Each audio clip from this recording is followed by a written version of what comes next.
Here's the uncomfortable truth. This episode doesn't just entertain, it emotionally ambushes you on purpose. Anita's decision to tell Vernon is treated like a triumph of basic adulthood, finally. Yes, the two of them will tell the girls, and yes, it should be done together, because nothing says stable family leadership like coordinated honesty delivered in a single, unified sentence. The moment lands because it has to. The episode is engineered to hit hard, and it succeeds with the subtlety of a wrecking ball. And of course, it's beautifully made. The acting shows up, the writing remembers how cause and effect works, the costumes and production do their part, and the whole operation hums like a machine built specifically to dismantle viewers emotionally. Awards bait? Absolutely. Earned? Also yes. The storyline that actually matters, though, is Anita's diagnosis. Devastating, yes. A death sentence? No. The episode doesn't cheapen it into melodrama. It frames it as what it is: life-altering, frightening, and brutally real. The tears make sense because the stakes are finally human. The plot also dangles a tempting thread: Ted's physician friend and that experimental treatment being used on Peaches. The narrative practically begs the question of whether that same medical moonshot could apply to Anita. It is the kind of dramatic medical crossover television loves. Part hope, part suspense, and part, please let this work because the alternative is unbearable. Vernon, meanwhile, earns his tears honestly. The quiet devastation, looking at Anita's picture, saying he can't imagine life without her, doesn't feel like performance. It feels like panic. That final scene nearly collapses into grief, and it's carried by genuine talent. When a soap opera makes emotion feel inevitable instead of manipulative, it deserves credit. Then there's the side-plot carnival, where the show remembers it is also committed to chaos. Danny's reaction to Nicole revealing the accusation is exactly what it should be: disbelief, anger, and the dawning realization that this is not going to be handled with grace or restraint. It is the kind of revelation designed to detonate relationships, and it does. Ted, naturally, continues his proud tradition of importing someone else's mess and delivering it like a gift. Taking information heard from Leslie and marching it straight to Nicole isn't honesty. It's disorder with a hero complex. The imagined translation of his behavior is almost too accurate. A man listing the wreckage he helped create: cheating, an unresolved pregnancy, a staged mental health crisis, collateral damage, professional sabotage, an anniversary hijacking, parental chaos, then presenting it as if confession equals character. He does not bring clarity. He brings clutter. Christmas, predictably, will not be peaceful. It is not even going to be normal. Ted is now waiting for a call from Kat, and Christmas will hit different is the polite way of saying the season is about to become an emotional audit. Meanwhile, Kat earns points for ignoring Eva and maintaining distance, because distance is sometimes the most mature form of dialogue. The problem is, the rest of her life still includes Ted, and that remains a poor strategic choice. Bill and Hayley are their own separate tragedy, a slow man discovering a fast liar and acting surprised by the consequences. Hayley's dishonesty is hardly subtle, yet the outrage lands anyway. Someone needs to stop her, or at least stop rewarding her. Bill's behavior is also suspicious.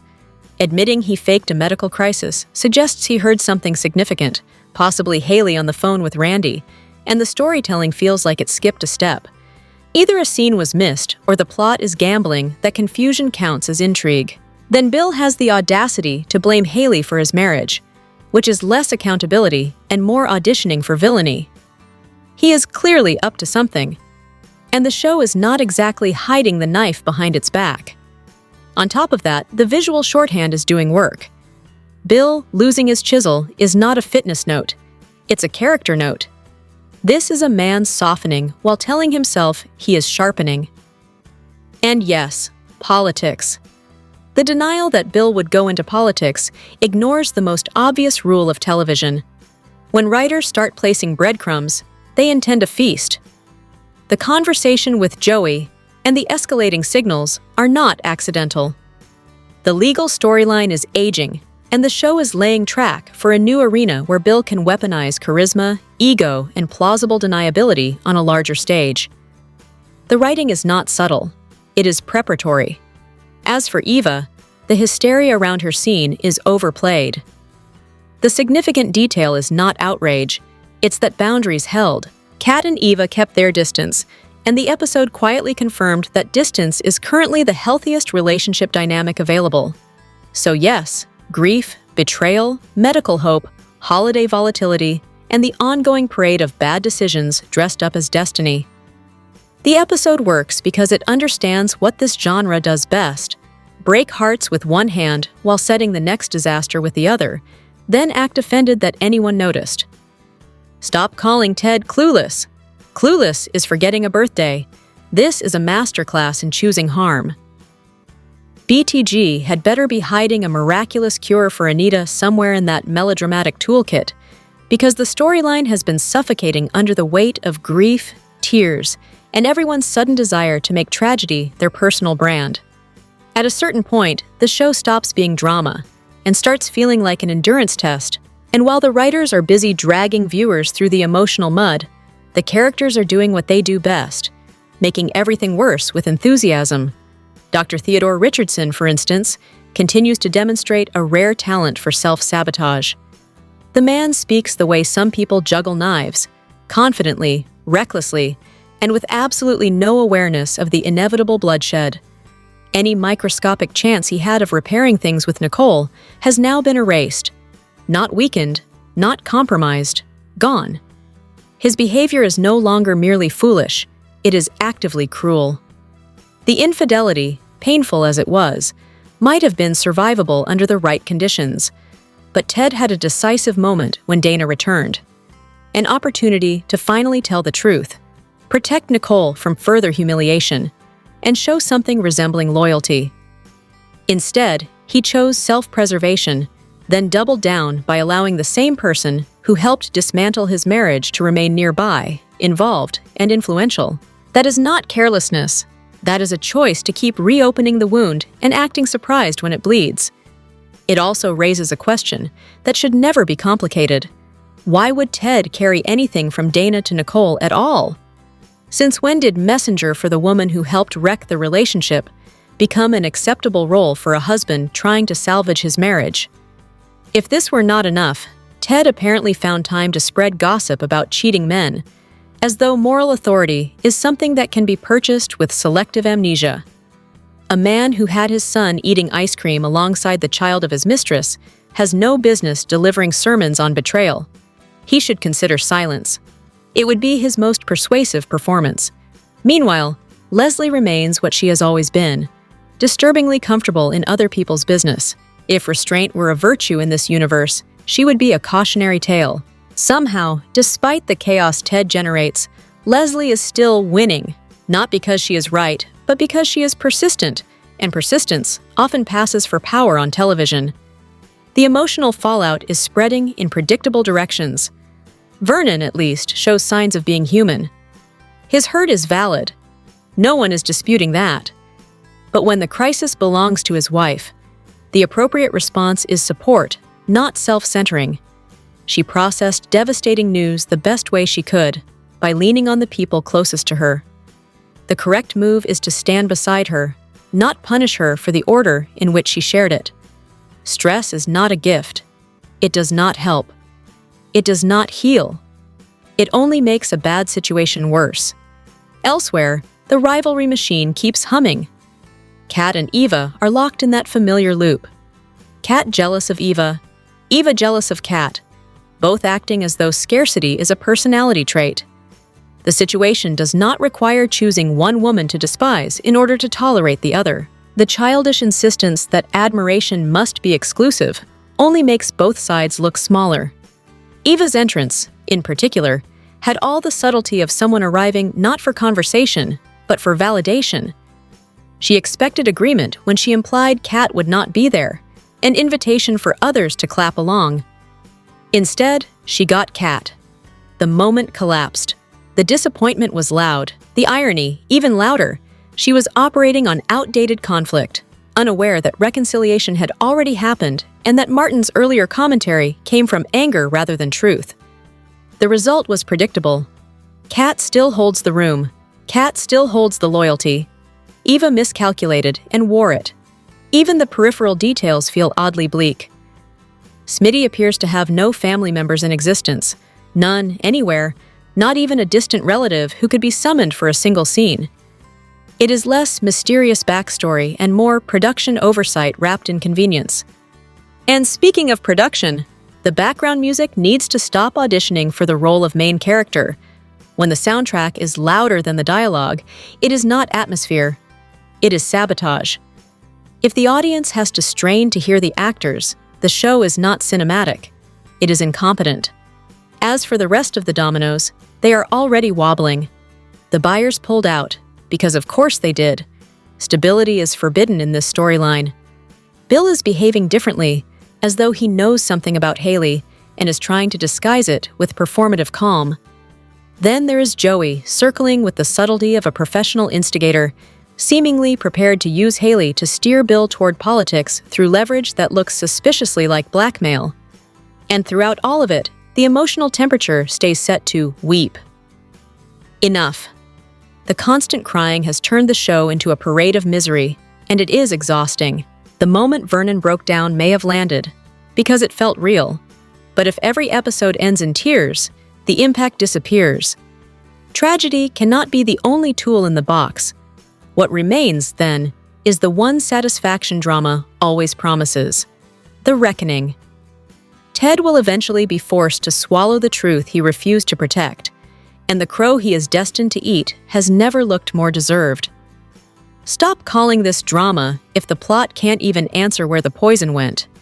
Keith Robinson remains the rare luxury in serialized drama, a presence with enough steadiness to make the chaos around him look even more ridiculous. Unfortunately, the same cannot be said for Ted, who has taken a confident lead in the race to become the most exhausting person in the room. Once a compelling figure, Ted now operates like a malfunctioning smoke alarm, loud, persistent, and somehow always going off at the worst possible moment. The emotional center, however, is unmistakable. Anita and Vernon deliver the kind of tenderness that reminds audiences why these shows still work when they choose sincerity over spectacle. Their scenes land because they feel earned. Quiet devotion, protective instincts, and the kind of partnership that reads as real rather than convenient. Vernon, in particular, comes across as disarmingly sweet, so much so that the idea of him as a villain doesn't register as suspense, just as sloppy writing. And then there is Cancer, arriving like the cruelest uninvited guest, barging into a family that clearly did not sign up to be anyone's tragic cautionary tale. The storyline hits hard not because it is novel, but because it is handled with enough care to resemble real fear. The moments of tears, especially Vernon breaking down and Anita walking in, work precisely because they are not trying to be clever. They are simply human. The takeaway is blunt. If there is one thing this family is not going to do, it is fold quietly. That said, the show still insists on being a soap opera, meaning it cannot resist sabotaging its own realism. Anita going to an appointment alone after suspecting something serious is framed as a choice, when it is really a narrative requirement. Partners exist for exactly this reason. So do sisters, especially ones who are supposedly close. But in this genre, the first rule of survival is never tell anyone anything promptly, because communication is the natural enemy of drama. The medical timeline also feels suspiciously elastic. The biopsy question hangs in the air, shown in previews, discussed as if confirmed, and yet unclear in the actual sequence. It is the kind of continuity fog that makes viewers feel like they missed a page in the script, rather than an episode. Meanwhile, the show's commitment to moral amnesia is alive and thriving in the Hayley-Bill saga. Bill's audacity in acting wounded over Hayley's pursuit, while conveniently ignoring his own behavior, including pursuing her while married, is a masterclass in selective outrage. Hayley, for her part, does not need a romantic subplot so much as a structured timeout and an adult supervisor. And yet, somehow, the story manages the impossible. making Bill briefly pitiable. Not because he deserves it, but because the writing positions him as a man too delusional to recognize he is standing in the blast radius of his own choices. The intrigue is not whether he will wake up. He should have woken up seasons ago, but how long the show plans to let him sleepwalk into consequences. The poison thread, however, raises questions the narrative cannot shrug off. Where did Hayley put it after dosing his drink, especially in an outfit with no plausible hiding place? Is it still sitting on the liquor table like a forgotten prop, waiting for the next scene? Suspense is one thing, basic physical logic is another. Then there is the Randy angle, the possibility that he is working with Bill to stop Hayley, perhaps even feeding her fake poison while Bill knowingly drinks. It is a deliciously devious theory, and it would at least explain why certain characters behave with the calm of people who know more than they are saying. The show also dangles the kind of paternity speculation that soaps treat as mandatory exercise.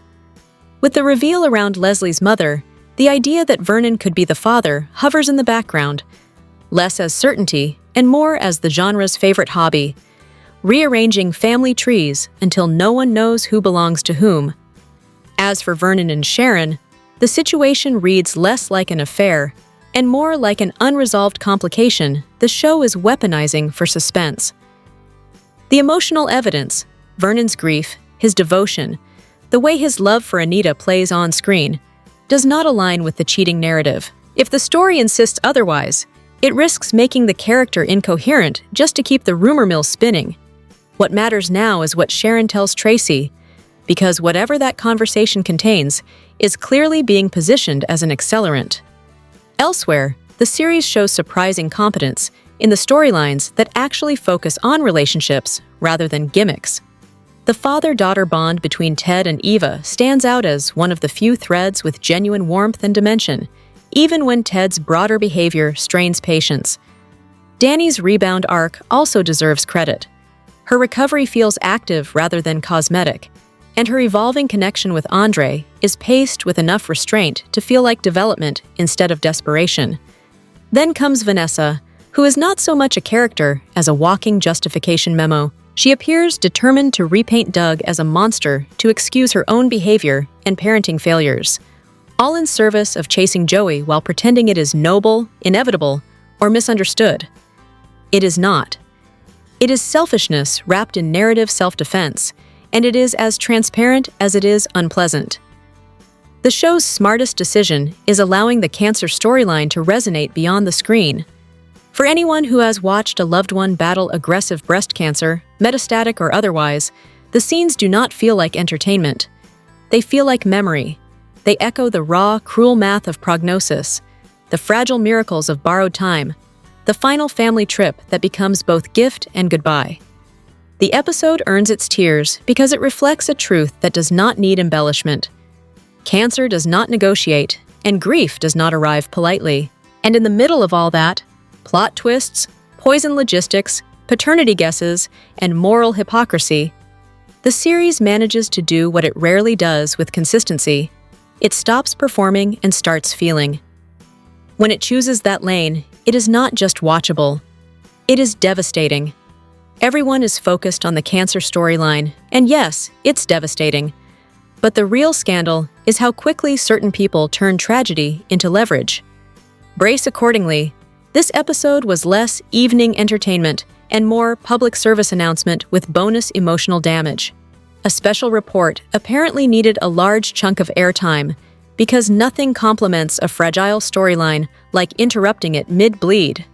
Some details were inevitably missed, but the emotional agenda stayed perfectly on schedule. Anita, meanwhile, continues to perform like the rent is due and the oxygen is running out. Every scene is delivered with the kind of commitment that forces everyone else to either rise to the moment or politely get out of the way. And when Vernon breaks down with her, it lands, painfully. Watching them cry is not sad television. It is the sort of raw, heavy moment that makes tomorrow's tissue supply feel less like a suggestion and more like a requirement. Of course, not everyone is built for emotion. Hayley treats sentimental reflection the way a surgeon treats dead tissue. Remove it, discard it, move on. while others are choking on grief. She is already mentally storyboarding her exit, sharpening motives into weapons, and rehearsing the expression that says, "This is tragic," for someone else. And then there is Ted, an adult man committed to the noble art of escalating problems that were already adequately terrible. Carrying a bone from Leslie to Nicole is not being helpful. It is being foolish with confidence. The decision to repeat what was said about Vernon is the kind of reckless mouthwork that turns private pain into public spectacle. If silence is free, Ted is clearly allergic to bargains. Meanwhile, the episode's supporting cast provides the necessary contrast. Danny and Andre react with a firm, sensible refusal to entertain nonsense, briefly restoring faith that someone in this universe recognizes a bad idea when it walks in wearing cologne. Andre, in particular, is advised to go home, eat his food while it's hot, and stop volunteering for chaos management. Ted can remain exactly where he belongs, in the cold. The political maneuvering continues because nothing says humanity like a strategic campaign discussion jammed into an episode full of emotional triage. Joey pushing Hayley to convince Bill to run against Martin is not advocacy, it is opportunism. High society misfits, plotting power plays while tragedy unfolds is a fascinating choice, one that almost deserves applause for its shameless timing. Bill and Hayley's dynamic is its own cautionary tale. The pairing reads less like romance and more like a long-running misunderstanding with tax implications. Bill appears to be catching on to Hayley's shenanigans, and if he is, that would be the first rational development in a while. Hayley does not come across as clever. She comes across as entitled, volatile, and increasingly unhinged, complete with the kind of tantrum that raises questions nobody wants to ask out loud. When suspicion enters the room, she does not deny it with calm clarity. She amplifies the chaos until everyone is too exhausted to think. And Bill's commentary, particularly the pointed observation about wine and dine behavior involving a so-called best friend's father, lands like a slap wrapped in etiquette. It is either brutal honesty or a man medicated into audacity. Either way, it suggests he sees the game.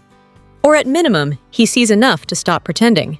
Back on the emotional front, the cancer storyline cuts deep. So deep it becomes impossible to watch without feeling the weight behind it. The depiction of aggressive breast cancer, metastatic diagnosis, and the cruel math of months to live is not performative sadness. It mirrors real loss, the slow dread, the brief mercies, the final decline that comes after one last attempt at normalcy, one last family trip, one last stretch of borrowed time. The gratitude for the episode's honesty is warranted, even if the cost is tears and a renewed sense of how unfair life can be. The conflict around disclosure is especially sharp. Vernon feeling betrayed because Anita told Sharon and Tracy about the diagnosis before telling him makes emotional sense, even if the timing likely came from fear, not malice. That betrayal sits right at the intersection of love and panic, the urge to protect colliding with the need to be included. Thankfully, the reconciliation arrives before the fracture calcifies, offering a rare moment of relief in an episode determined to bruise everyone. And then, because the universe insists on balance, the show pivots from Vernon and Anita's tender, devastating scenes directly into Hayley and Bill's mess, like switching from a funeral to a courtroom drama mid-sob. The contrast is not subtle. It is a deliberate reminder that while some people are fighting for life, others are fighting for leverage. Elsewhere, Vanessa continues to justify her choices by rewriting Doug into a villain, as if character assassination is an acceptable parenting strategy. It is not. Framing someone as monstrous to excuse irresponsible behavior and poor decision-making is not self-preservation. It is moral outsourcing. The desperation to secure Joey at any cost only makes the behavior look worse, not understandable. There are also smaller moments that feel almost comically human, like the eternal mystery of why every soul food restaurant seems to run out of everything except disappointment and a single last piece of whatever everyone wanted. A brief laugh, then back to devastation. Nicole's decisions, however, deserve their own warning label. Running to Danny with loaded information is not discretion.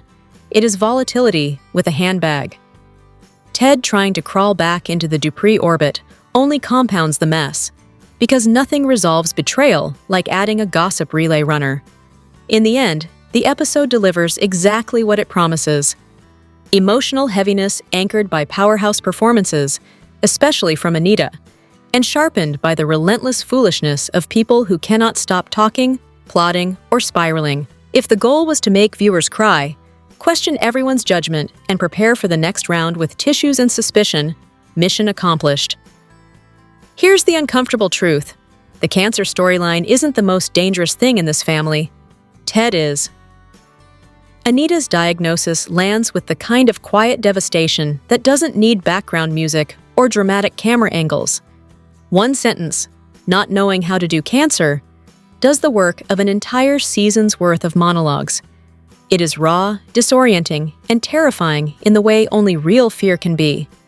And naturally, the moment is immediately threatened by the show's other favorite disease, gossip. Because, of course, Nicole is about to walk into a house where her mother is crying. And, of course, she will assume those tears are for the latest piece of nonsense she's been fed about her father. Nothing says support system like stacking a family health crisis on top of a manufactured scandal, and letting the emotional collateral damage land where it may. Dana's strategy is not subtle, but it is effective.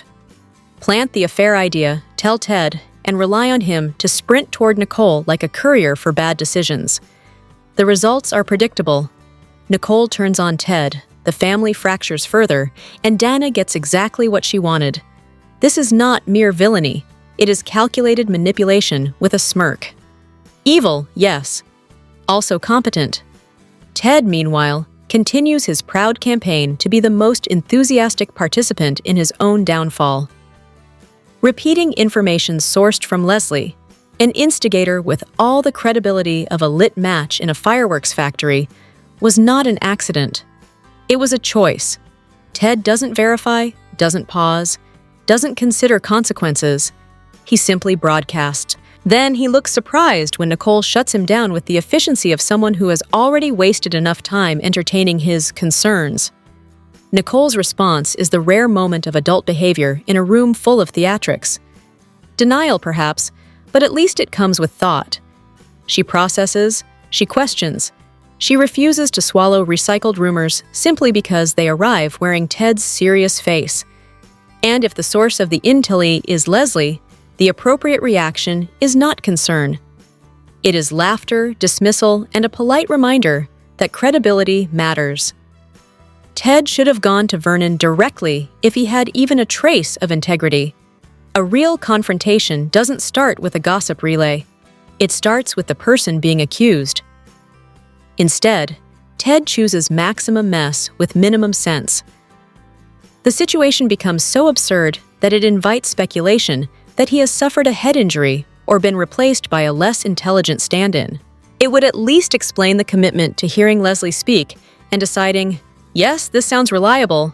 Then there is Vernon, whose reaction to Anita's cancer disclosure veers dangerously towards self-centered grievance. A man is told his wife has breast cancer, and his first instinct is to lament not being informed sooner, like the diagnosis was a personal slight and not a life-altering medical crisis.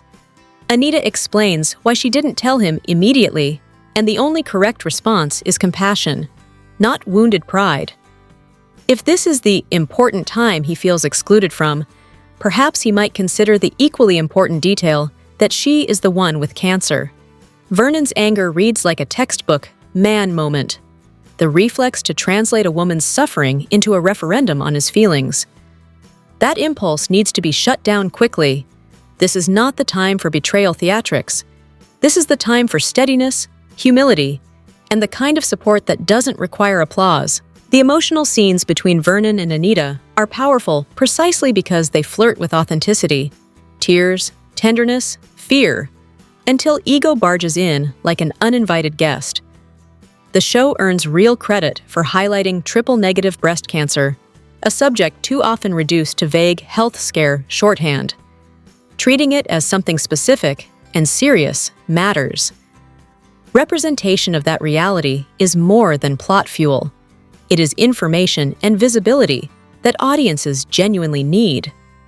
Elsewhere, the supporting cast continues its mission to test patience.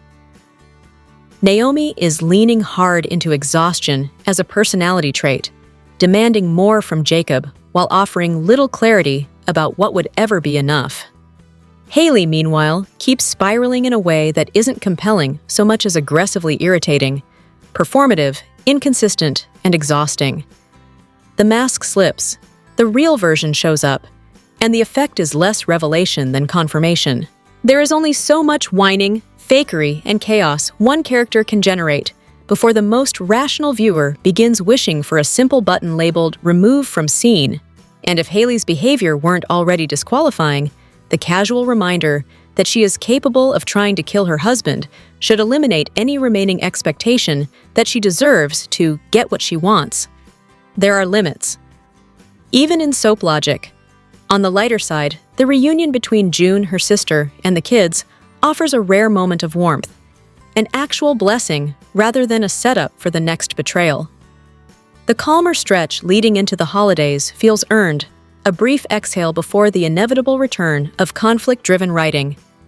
Of course, the show cannot resist small production oddities, even in its serious moments, like footwear that appears comically ill-fitted, as though the wardrobe department lost a size chart and decided to improvise. Nothing reinforces emotional realism like shoes that look one step away from sliding off during a cancer diagnosis. Still, the central truth remains. Anita's diagnosis should be the story that steadies everything else. The family does not need additional stress, and Nicole certainly does not need Ted acting as a messenger for manipulative liars.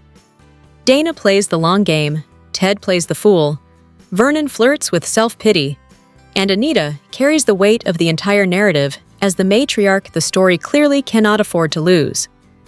The holidays may arrive with a brief calm, but the drama is already warming up in the wings. Because when a family is this fragile, it only takes one Jenny woman with a rumor and a winter coat to bring the whole house down. Here's what the show wants you to ignore. Ted isn't being honest. He's weaponizing a rumor because he can't stand suffering alone. Dang. If Andre and Danny are conducting themselves like this during Christmas, Valentine's Day is poised to become a public health emergency.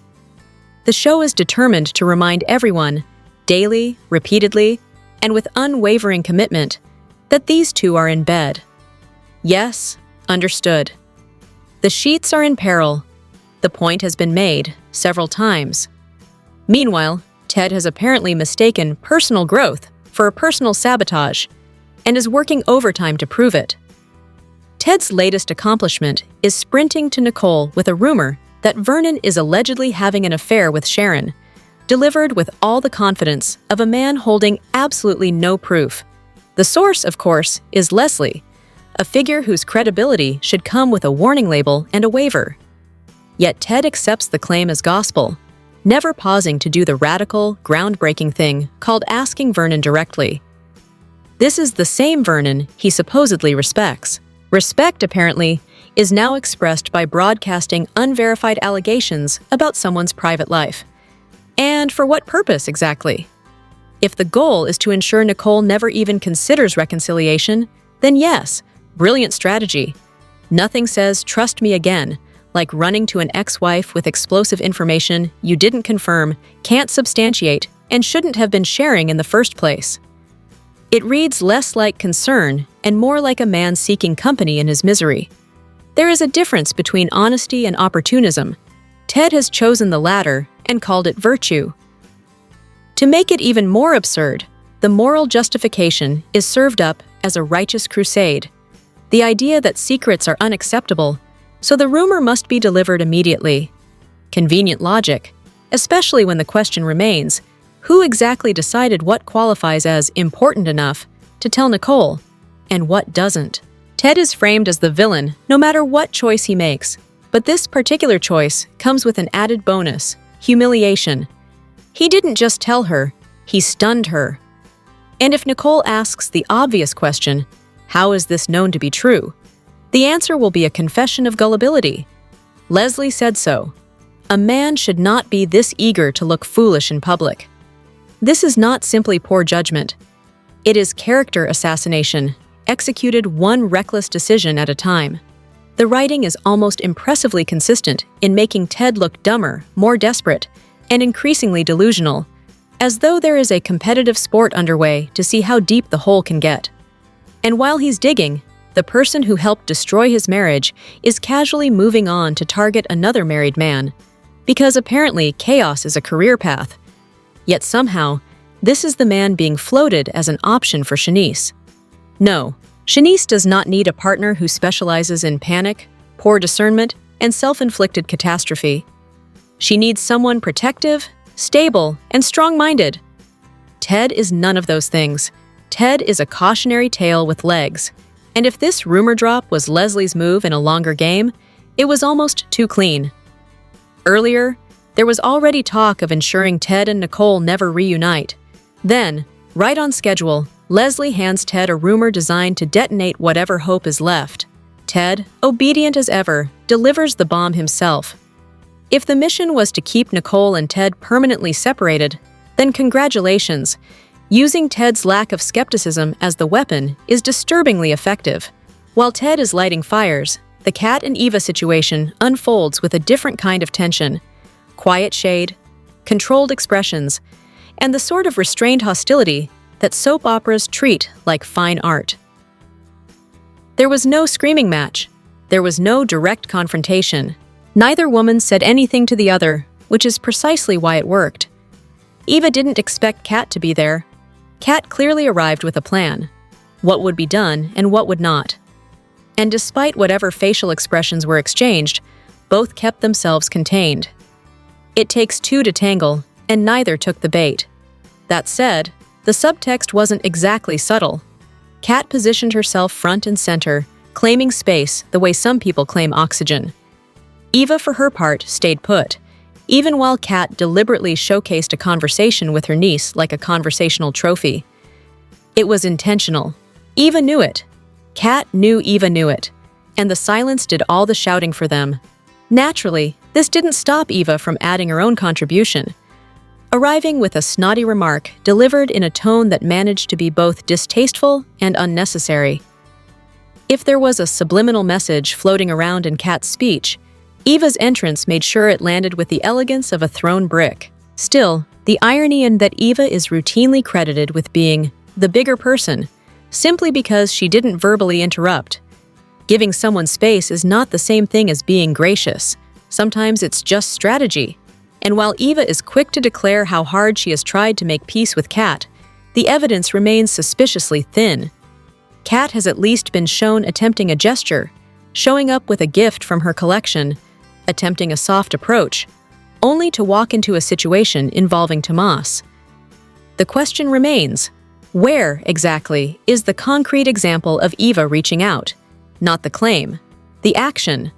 Speaking of Tomas, the ice pack exit deserves its own category of confusion. The visual alone raises questions the script does not appear interested in answering. In the end, the show offers its usual mix: reckless mess on one side, refined tension on the other. Ted plays courier for chaos with no proof and less sense.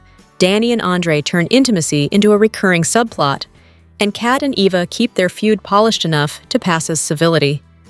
It's soap opera math. Everyone is dramatic, but only some of it is intelligent. Ted didn't make a mistake. He delivered a rumor like it was sworn testimony, and the show expects sympathy. Ted has apparently decided that the fastest route back into Nicole's life is to take career advice from the one person guaranteed to detonate whatever dignity he has left, Leslie, also known as Dana when the mood strikes. Believing the mistress, sprinting to the ex-wife, and repeating her claims as if they were sworn testimony is not concern. It is self-sabotage with a side of moral confusion. Any lingering chance of reconciliation does not merely diminish after a stunt like that. It evaporates. And when the truth surfaces, as it inevitably will, the only thing Ted will have accomplished is turning himself into the cautionary tale no one asked for. The writing does not help, of course. Ted is being sculpted into a man so naive and weak that it becomes difficult to justify Nicole's patience, let alone her respect. What business was it to inform Nicole that her father is allegedly cheating, based solely on a rumor delivered by a proven manipulator? If there were even a shred of maturity in this character, the conversation would have gone directly to Vernon, quietly, privately, and with the understanding that rumors are not facts. Instead, the choice was made to have Ted blurted out at the worst possible time, ensuring maximum emotional damage and minimum intelligence. The result is not drama. It is contrivance wearing a trench coat. Meanwhile, Leslie continues to drift through the story as though attempted homicide is merely a personality quirk. Running someone off the road, stacking wrongdoing on top of wrongdoing, and still being positioned for reward, potentially even wealth, suggests a narrative moral compass that spins like a cheap carnival prize. Consequences are not an optional accessory. If the story expects credibility, it needs to stop treating recklessness as entrepreneurship. Then there is the grim irony of timing. This chaos hovering near Anita while she is facing a breast cancer diagnosis. Nothing says loving family quite like dropping betrayal rumors into a household already struggling to breathe. The hope remains that this cruelty never reaches her, because it would be vicious in a way that stops being entertaining and starts being indecent. And yet, the emotional weight of the diagnosis storyline is undeniable when the performances land. The diagnosis reveal scene was delivered with real force, and the moments with Regina, June, and the children, remembering, grieving, holding on, were genuinely affecting. There is also lived proof that the darkest diagnoses are not automatic endings. Triple negative treatments can be brutal and uncertain, and the physical toll can be dramatic. But recovery is possible. Survival is not a fantasy. Anita can come through this, even if the surrounding plot insists on setting fires in every room she enters. As for the romantic ethics on display, Nicole's decision to involve herself with Ted's best friend, colleague, co-worker, whatever label is most convenient, reads as disturbingly casual. The expectation that this should be treated as normal, frictionless behavior is bold. If Ted were to move on with someone from Nicole's inner circle, the outrage would be instantaneous. Standards, apparently, are only sacred when they benefit the preferred party. The family conflicts do not fare much better. The Eva and Kat feud has overstayed its welcome, and the solution is not complicated. Ted needs to stop performing innocence and admit the obvious. Both sides have wounded each other, and his own messy behavior is not incidental. It is foundational. He is not caught in the crossfire. He helped stockpile the ammunition. He also should have shut Dana down immediately, rather than entertaining yet another round of manipulation dressed up as urgency. Martin, for his part, needs to stop enabling the chaos by selectively gathering people and pretending the tension will resolve itself through proximity. Invite both women more often, and if they cannot behave, tell them plainly. If they cannot stand to be around each other, they do not need to be there. And before the selective outrage machine starts humming again, the record is clear. Kat did not ignore Eva. She redirected the conversation toward a topic that excluded her during the debutante ball discussion, and she made a point of emphasizing "my niece and nephew" upon entering, an intentional signal about belonging and boundaries. Eva also chose to add unnecessary commentary, including a jab about Kat not being there for Ted. That is not innocence. That is provocation, with a polite smile. The jealousy debate is equally straightforward. Kat has drawn lines, pressuring her father with an either her or me, skipping events because Eva was present, avoiding family gatherings for the same reason. That is jealousy dressed as principle. Eva's behavior, by contrast, does not read as envy. It reads as someone refusing to play the role of supplicant. Finally, the story is clearly winding toward another emotional implosion. Kat is poised to learn devastating news about the family's favorite person. When it hits, neither she nor Chelsea will be able to posture their way out of it. They will need each other, not as rivals, but as sisters, because grief does not care who won the last argument. Perhaps that shared pain will do what logic and decency have not: Force Nicole to understand the devastation Kat has been living with and offer her a little grace. One lingering question remains, though. Where exactly is Smitty's family during the holidays? The narrative can orchestrate chaos down to the minute, but apparently cannot locate relatives when the calendar demands it. And with choices like these, Ted acting as a rumor courier, Leslie escaping consequences, and family members treating betrayal like a party favor, it is fair to wonder where the writers believe this is going. Drama is not the same thing as sabotage. If the goal is to make Ted unwatchable, mission accomplished. If the goal is to make any of this feel earned, the story needs to start behaving like it respects its own characters.